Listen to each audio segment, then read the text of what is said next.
what do you believe happens to you after you die? Nothing. No. Okay. No, the best drunken sleep you could imagine, except you never wake up with a hangover. Wow, so you just never wake up? Yeah, you just never wake up. Okay. Yeah. If it's reincarnation, I'd like to be a tree. You would like to be a tree? Yep. Okay, so you're saying that might be reincarnation. Maybe. You think that there's nothing at all? I don't think it. I just think it would be cool if that was true. Like reincarnation into it, I can see that being an actual thing. Maybe, why not? So let me ask you this, right? So if it is reincarnation, it would depend on your actions that you do in this world, correct? I don't know that one. Would it, like, if you're saying it's reincarnation, that means the idea of reincarnation, if you know, I'm sure you already know this, right? It would be based upon how you lived your life. Does that make sense? Yeah, sure. So the question is this: who is the one to judge how you lived your life to decide what you're gonna be? Whatever there is. Yeah. That's the golden question. Whatever there is. If there is a creator, if there is one, right? You should be able to have a direct relationship with them yourself. Would you think so? Absolutely. Yeah, right? So no one can interfere with it, no money, no nothing, and it's also a level playing field, meaning it doesn't matter how rich you are, how poor you are, what's your skin color, it doesn't matter, because everyone has the equal opportunity with developing a relationship with this creator. Does that make sense? Yes. Okay, very fine, right? So just letting you know, so you probably heard of this, you've heard like maybe DMT trips and all that sort of stuff, right? You've heard of these things, and one of the times when we die, DMT is one of the highest compounds that is released at a level that we've never had before. So is it fair to say that maybe when we die, we go on a trip? Yes, I hope so. I hope so. Yes. Yeah. Fair enough to say that, right? What if this trip, and obviously since DMT and all these things, right, are going to be released for every single person, right? Everyone will experience this trip, whatever you believe in, you all are going to experience this trip. Make sense? Right? Yeah. Everyone will, okay? No matter what. And what if, right? Like if you've ever done anything like that, you know, I'm not saying, you gotta put it out there, you gotta tell us, you got families, right? But if you've ever done maybe a psychedelic, maybe it's a DMT, maybe it's whatever you've done, right? You know that you never go in there without having a sitter, without having a guide, without a shaman. You know what I'm talking about. Someone's got to walk you through it because you're going to be experiencing like, what is it? You're going to, hey, calm down, all right? You're just tripping right now, all right? Everything's okay. You're going to be fine. Okay, now, so if everyone is going to be going on this trip, right, doesn't it make sense that someone has to tell you what's going to happen on this trip? I see how you brought it back around. Yes. Does that make sense? Yeah. Does that make sense? So here's what the trip we know of, right? This is what we believe is going to happen, okay? You ready for this one? Ready. So when this amount, and it is time for your soul to come out your body, okay? There will be these entities, call them angels if you like, right? There will be these entities, right? That will come to extract your soul from your body. Okay, now, this process solely depends on how you lived your life. And I think we would all agree that if we lived our life in accordance, right, we could expect something good to happen to us, right? Now, this is what we believe. An entity will come and extract this. Depending on how you were in this life, in this world, the deeds that you've done, the actions that you've done, it'll go in two ways. One way, it will come out of your body so smooth. Like, you know how a water drop comes out the faucet? Just drops, no problem, very smooth. But if not, if you weren't prepared, if you didn't know, it's going to happen in a way that if there was a rusty rod and put in like a wool sweater or something, you pull it out and all the fabrics and all the strings come out, that's how it's going to come out, okay? After that, these entities take you and they wrap your soul in a shroud, like in a blanket or in some type of cloth. Very beautiful. It smells like you've never smelled before. Things you've never seen before. Colors you've never experienced before. Things like, whoa, what's happening over here?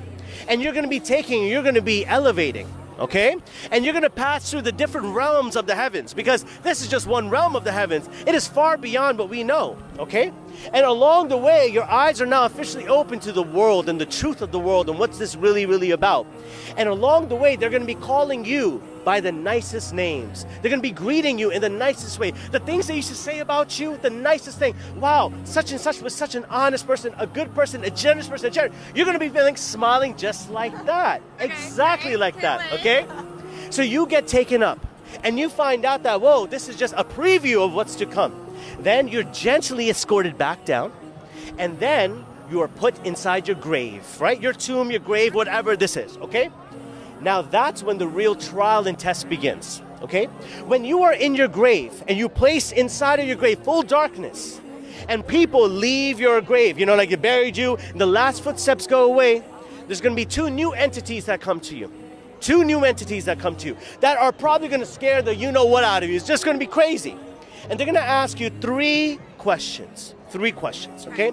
Depending on how you answer these 3 questions, that is what's going to determine what happens after that, okay? It's going to determine the rest of your trip, as we say, okay? Now, depending on how you answer these 3 questions, your grave will feel as if it has expanded and done something really, really well for you, or it has shrunk and is now squeezing you, okay? And this is depending on those 3 questions. Do you know what the 3 questions are? No. Do you know that my belief system is the only one that has an explanation of this? No one else does. Isn't it interesting? This is the first time you've heard this before. Yeah. You've never heard this before. No.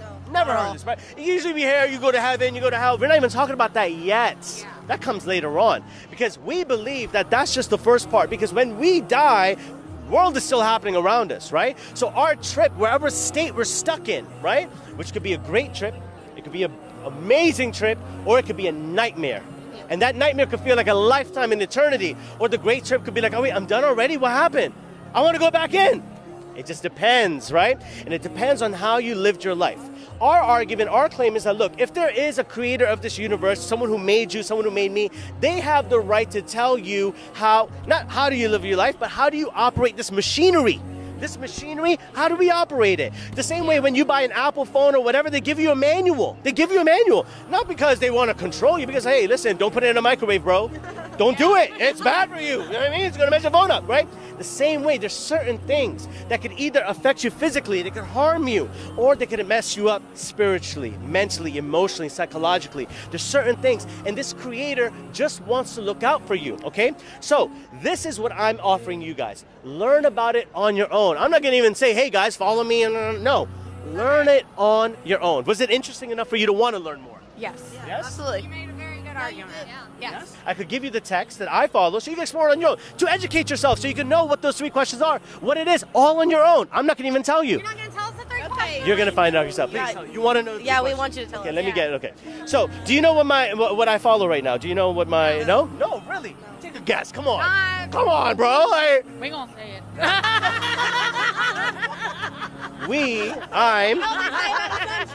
That's true. I'm a Muslim. I haven't always been a Muslim, but I'm a Muslim, okay? And we believe that this is the final text given to mankind, and it has never been corrupted, meaning it's still the same original text from back then. The biggest miracle about this is how it makes you feel. When you read this, and you know, you can only read this when you're allowed to, because this book has to call you. And if this, it's the same thing like other things, right? When something is for you, it won't miss you. It has to come to you. What are the chances and the odds that you're here right now and I'm here right now? One of these kids was sick. I could have stayed home. I could have, you know, but it was something. There was something. There's a bigger reason to this, okay? So this is the Quran. I'm going to give you a copy over here. Look into that yourself. So I'm not even going to control it, okay? This is all for you to look into yourself. Thank you so much. Hell yeah. Wow, yeah. Wow. MashaAllah. MashaAllah. No problem at all, right? Ladies, thank you so much. I appreciate you. Okay, have a beautiful night. Stay safe. Stay safe. All right, bye-bye. Bye, take care.